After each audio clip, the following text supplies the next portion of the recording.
Good evening. We start with some breaking news this hour. Scientists at Porton Down Laboratory say they can't confirm the origin of the nerve agent used on a former Russian spy and his daughter in Salisbury. So to be clear, you're not able at Porton Down to say where it is from?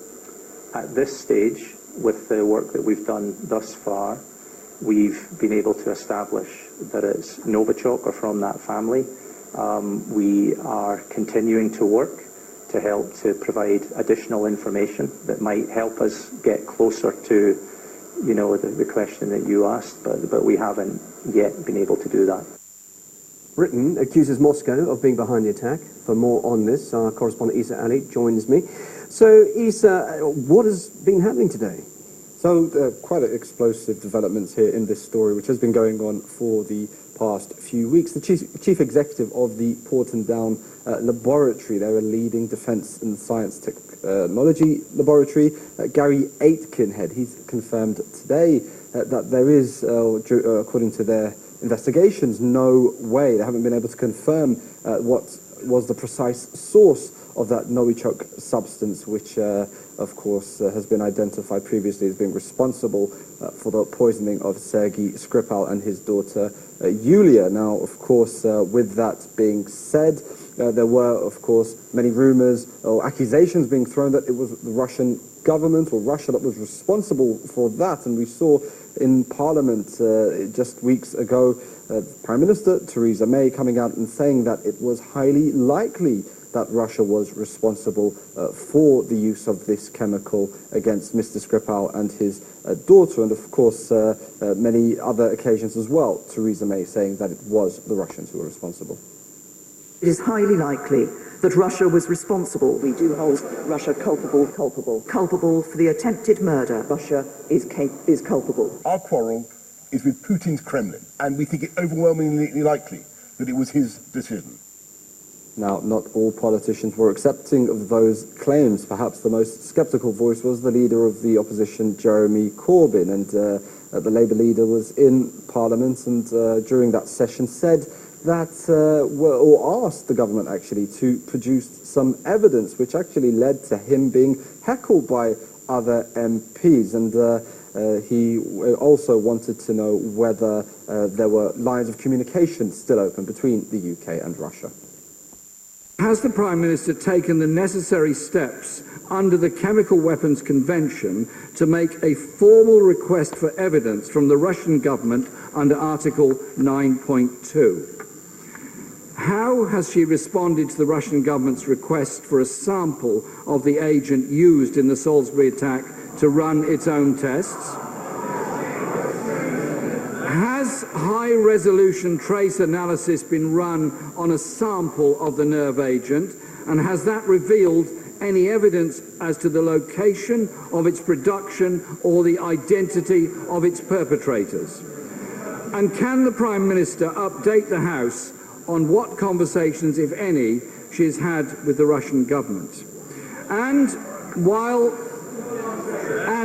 suspending planned high-level contacts, does the Prime Minister agree that it is essential to maintain a robust dialogue with Russia?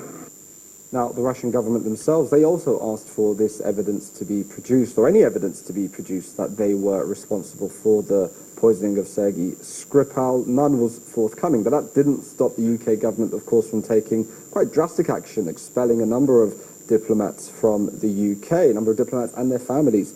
Now, all of this, of course, taking place against the context of an ongoing police investigation and also an ongoing investigation by the Organisation for the Prohibition of Chemical Weapons, the OPCW. Now, we've also heard this evening from the newly elected Russian president, re-elected Russian president, Vladimir Putin. He says that 20 countries have access to that same nerve agent. So, of course, the idea that it could have only been Russia discredited there in the eyes of the Russian president. Anyway, and of course also others pointing out that Russia destroyed their chemical weapons stockpiles back in October of last year, and that was something that was confirmed by the OPCW. Now, despite that announcement today by the head of the Porton Down Lab, the UK government have also released a statement. They're saying, and this is from the Foreign Office, that our assessment is that Russia was responsible for this brazen and reckless act, and that there is no other plausible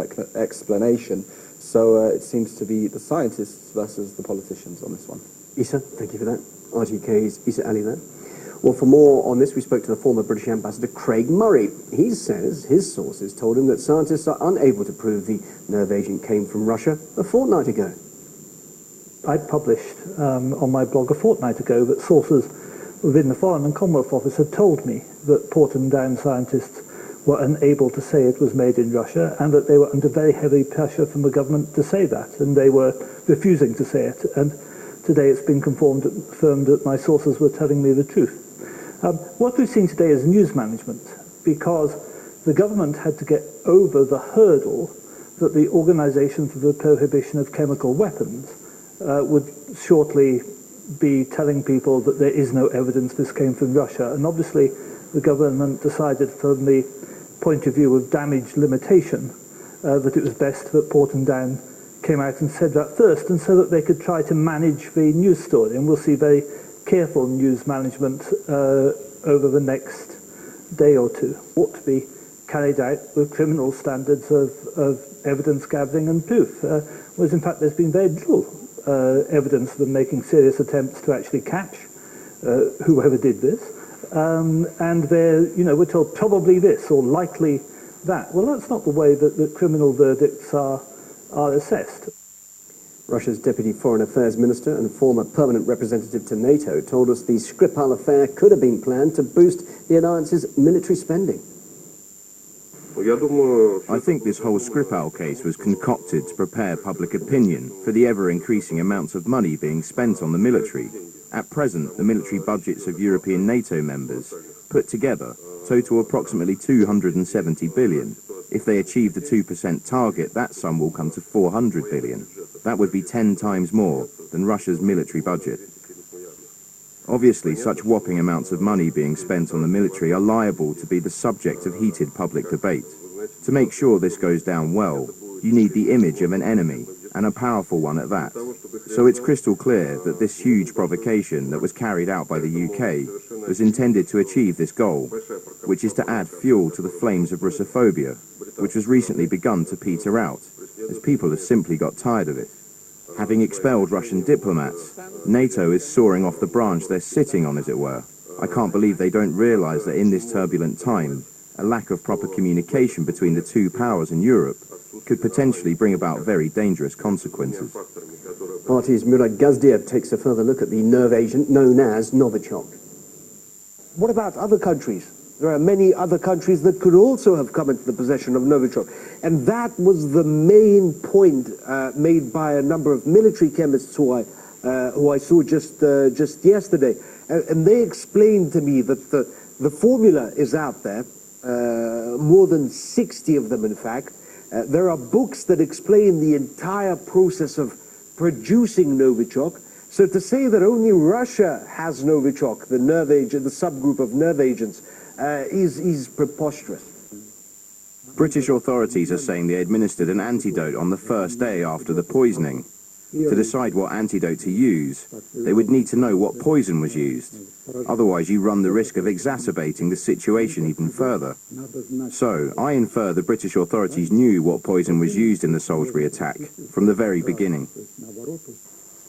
As for the group of toxic agents known under the umbrella term Novichok, we first came across them in open sources back in 2007. That's when a publication was made in the US where a multitude of formulas were included, with as many as 60 toxic agents there.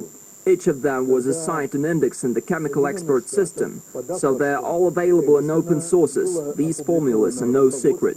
What they said in the media initially, the British, Boris Johnson, for example, that only Russia produced Novichok is patently untrue. And you know, Russia and the Great Britain have been at loggerheads. There's been no communication between the two. The Russians have asked time and time again to be included in the investigation, to be given any sort of information about the chemical, about the, you know, what happened, about how the assassination attempt was made. They've gotten nothing. All we've had is arguments, rhetoric, which have gone up to the UN Security Council. The UK government concluded that it was highly likely that Russia was responsible for this reckless act. We haven't seen anything but highly likely as of yet. We have concluded that Mr. Skripal and his daughter were poisoned with a Novichok, a military-grade nerve agent of a type developed by Russia. If Britain is so confident that it was Novichok gas, then that means they have the chemical formula, samples, and the ability to produce it. The United States believes that Russia is responsible for the attack on 2 people in the United Kingdom using a military-grade nerve agent. We demand that material proof be provided before making any accusations against us in this high-profile case. We requested the Russian government to provide an explanation by the end of Tuesday the 13th of March on how this Russian-produced nerve agent could have been deployed in Salisbury. They provided no credible explanation. We are ready for open and constructive cooperation within the framework of the Organization for the Prohibition of Chemical Weapons. We don't speak the language of ultimatums, and we won't allow anyone to speak to us this way. Well, for more on this, I'm now joined by independent journalist Patrick Henningsen. Patrick, evening to you. Does it really matter that these scientists are saying they don't know where this nerve agent has come from? Because the British government will still say it's highly likely it has come from Russia. So nothing changes here, does it? No. What's interesting is what the executive director of Porton Down said today in the statement in this interview with Sky News. He's giving a scientific evaluation of what they believe, what class of nerve agent this comes from. That's all they can do at Porton Down. They cannot determine from where it came, nor can they determine who did it. This requires a criminal forensic investigation. Yes, but Boris Johnson knows, doesn't he? He says that Russia has been stockpiling Novichok and it can potentially be used for assassination. So surely we should believe our foreign secretary on this, shouldn't we? Well, it seems that these days, for governments like the UK, like the US, like France even, it seems that these days they don't have time for such formalities as forensic investigations. They won't treat this like a criminal investigation, like a real crime scene. It is strictly accusations are made, allegations are made, unsubstantiated, and then policy is enacted. And so that's what we're seeing here. But this isn't just the British government, Patrick. The British government's been supported by numerous countries agreeing with the assertion that the Russian state was behind this attack. I mean, they probably know something that we don't. Well, the ambiguity of the situation right now, it only goes to further prove that the initial statements by Theresa May, by Boris Johnson, by the deputy UN ambassador were made without any real evidence to back it up. In other words, they didn't themselves know it was Russia, nor did they even know what class of nerve agent is undoubtedly. Okay. But Jeremy Corbyn was correct to question it. Craig Murray was correct to question it. They were all right to question the initial unsubstantiated allegations. So just briefly then, Patrick, we're hearing this from the laboratory there, Porton Down, now the OPCW. If they actually also agree that they're not too sure where this nerve agent come from, what impact does that have on the current investigation and what future consequences could this have? We're seeing a pattern develop here, and that is accusations are made, and then as sort of policies are set in motion. In this case, it can be sanctions, the withdrawal of diplomatic relations, perhaps putting two countries on war footing. That policies remain. So if look at the Alexander Litvinenko case, the same thing. It was the Owen inquiry was not conclusive, yet this case is built on top of that. And what the danger here is that they will build another case on top of this one, which will be unresolved. And so, for the press, it's this litany of allegations they can string together in a daisy chain to make some sort of case against Russia for anything and everything. And the government does exactly the same thing. So you see the government and the press working in lockstep. In fact, the biggest culprit here is not the government. Governments do what they do, which is they exaggerate, they make political statements that aren't necessarily based on fact, but the press let them get away with highly likely, put the country on war footing on the basis of highly likely, did not challenge it. So we don't have a function